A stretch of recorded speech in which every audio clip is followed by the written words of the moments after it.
Cepat.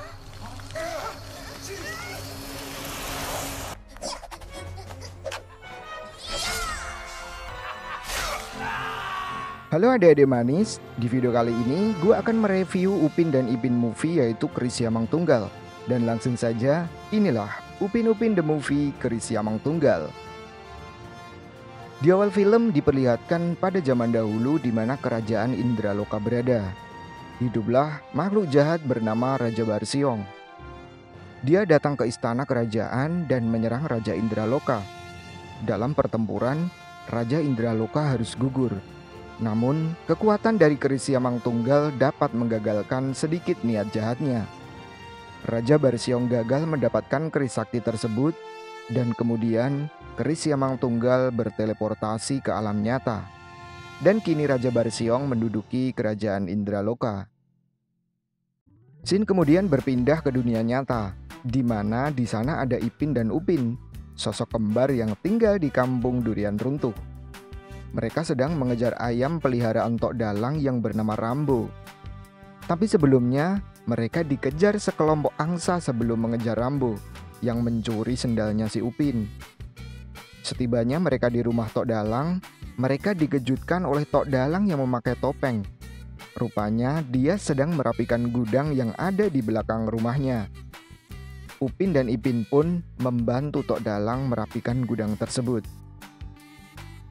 Namun ketika Upin dan Ipin sedang mengemas barang-barang antik, Tok Dalang kemudian menceritakan keris misteri yang diperolehnya. Tak lama setelah itu, kawan-kawan Upin dan Ipin datang membantu mereka. Setelah selesai mengemas barang-barang, perhatian mereka tertuju pada sebuah peti, dan mereka pun membukanya. Di dalamnya ada sebuah keris yang diceritakan Tok Dalang sebelumnya. Mail mencoba untuk mengangkat keris itu namun gagal.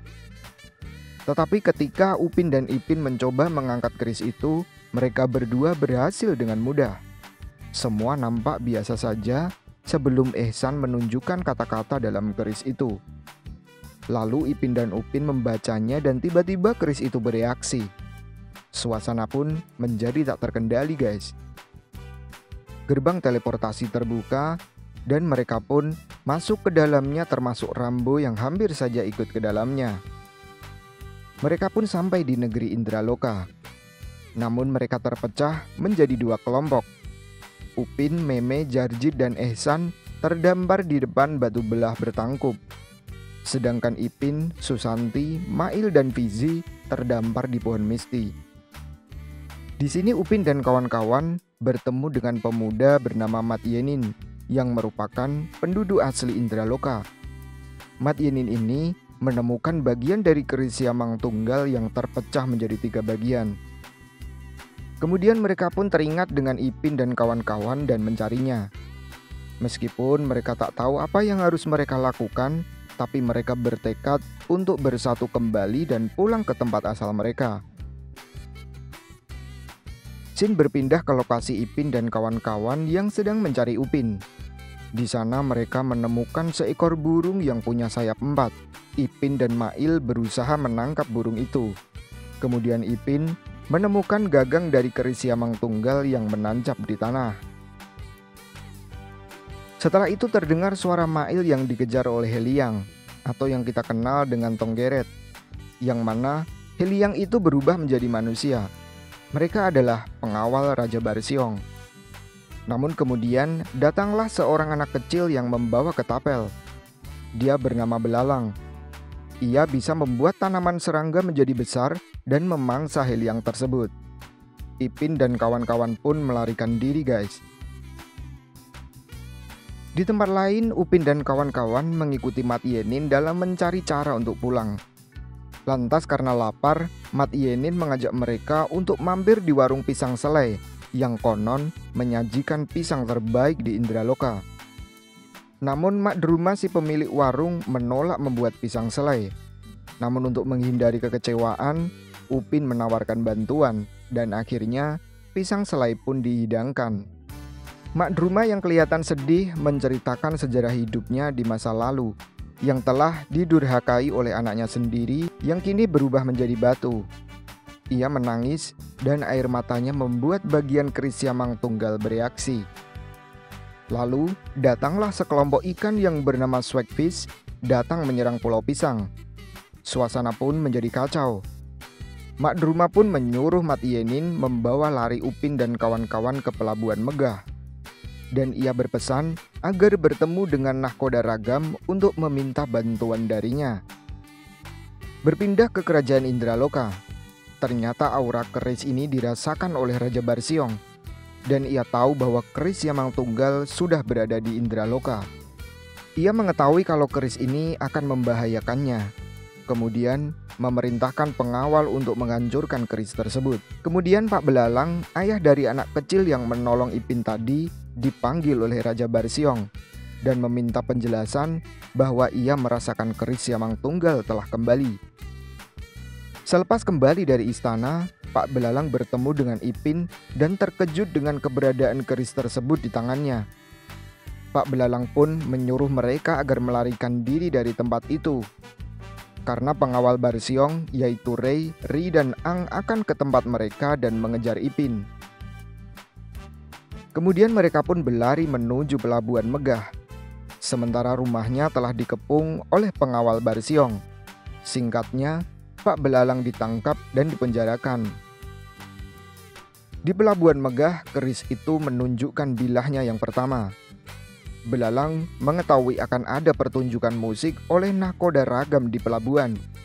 Maka Belalang mengajak Ipin dan kawan-kawan ke sana. Di sana akhirnya kelompok Ipin bertemu dengan kelompok Upin.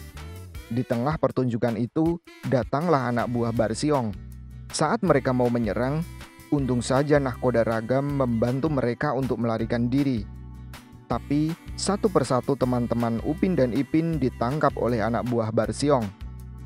Nahkoda Ragam pun mengeluarkan kapalnya untuk membawa Upin dan Ipin lari.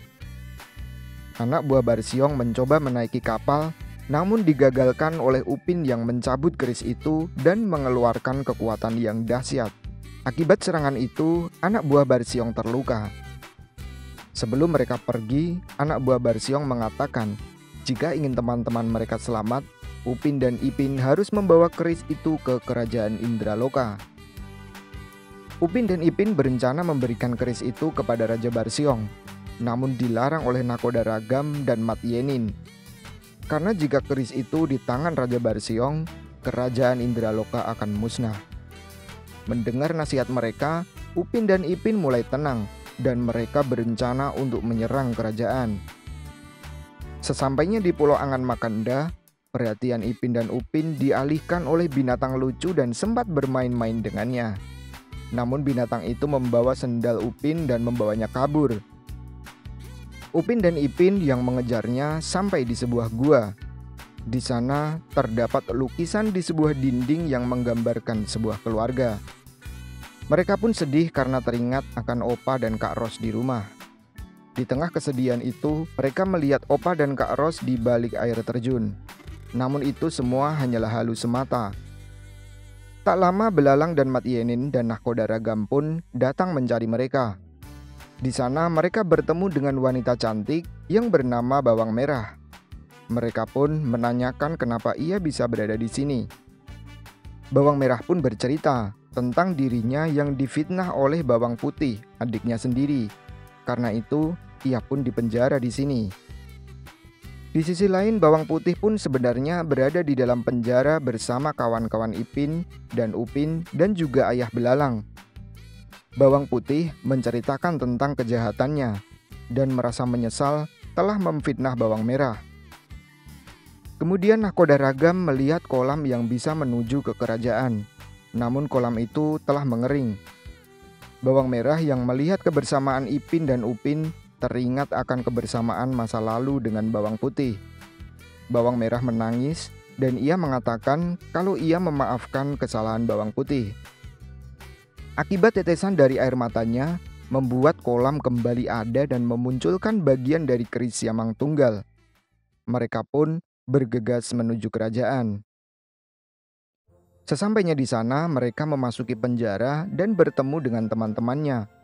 Bawang Merah bertemu dengan adiknya, Belalang bertemu dengan ayahnya dan membebaskan mereka semua. Mat Yenin yang berpencar dari Upin dan Ipin mencari keberadaan dari Raja Barsiong. Namun di sana mereka malah mendapat ingatan dari Raja Indraloka yang sedang melawan Raja Barsiong. Yang ternyata Mat Yenin adalah anak dari Raja Indraloka, dan Nakhoda Ragam adalah panglima kerajaan Indraloka. Mat Yenin marah kepada Nakhoda Ragam karena ia tak membantu ayahnya.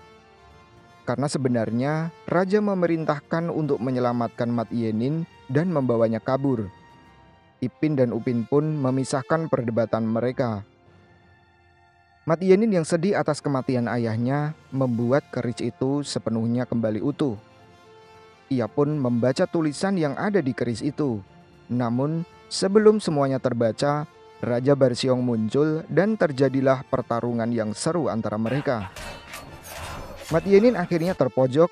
Untung saja Upin dan Ipin membantu dengan melemparkan keris itu tepat di tubuh Barsiong, yang membuat Raja Barsiong malah mengamuk. Di sisi lain, Belalang dan lainnya menghadapi anak buah dari Barsiong. Tak lama kemudian datang pula Mak Druma dan prajurit lainnya membantu mereka. Kembali ke Upin dan Ipin, di mana Raja Barsiong menggunakan kekuatan penuh untuk melemparkan Upin dan Ipin. Mak Druma dan Pak Belalang memberitahu Mat Yenin untuk membaca tulisan yang ada di keris itu. Seketika Mat Yenin pun berubah menjadi jin curik si Siamang Tunggal dan menghajar Barsiong. Mat Yenin menyadari bahwa mahkota yang dipakai Barsiong adalah sumber dari kekuatannya. Ia pun melepaskan mahkota itu yang membuat Raja Barsiong lenyap bersama bawahannya. Dan akhirnya mereka berhasil merebut kembali kerajaan Indraloka. Dan Mat Yenin pun menduduki kursi kerajaan. Pak Belala menyadari batu tengkurap yang telah terbuka dan menyuruh mereka segera pergi. Namun karena jarak yang terlalu jauh, Mat Yenin pun memiliki cara untuk pergi menggunakan meriam. Sampai di sana, mereka dikejutkan dengan Raja Barsiong yang masih hidup. Mereka pun tertangkap oleh Raja Barsiong. Untung saja Mat Yenin berhasil mengalahkannya dan berhasil membunuh serangga yang berada di dalam tongkat, yang ternyata itu adalah jantung dari Barsiong. Barsiong pun lenyap selamanya dan kegelapan di Indraloka lenyap pula. Mereka memberikan salam perpisahan dan Mat Yenin memberikan keris itu kepada Upin dan Ipin. Mereka pun kembali ke gudang Tok Dalang dan menaruh kembali keris itu ke dalam peti. Tak lama kemudian Tok Dalang datang dan mereka memeluk Tok Dalang dan mengatakan mereka rindu. Tapi Tok Dalang mengatakan bahwa baru 5 menit Tok Dalang meninggalkan mereka. Di akhir film diperlihatkan Mat Yenin mendapatkan pesan yang mana ada 5 putri sedang berhadapan dengan naga. Dan selesailah filmnya. Dan terima kasih yang udah nonton video ini sampai akhir. Buat semua yang merukas film silahkan tulis aja di kolom komentar. Waktunya duduk diri. Sekian gua Prada. See you in the next video and bye-bye.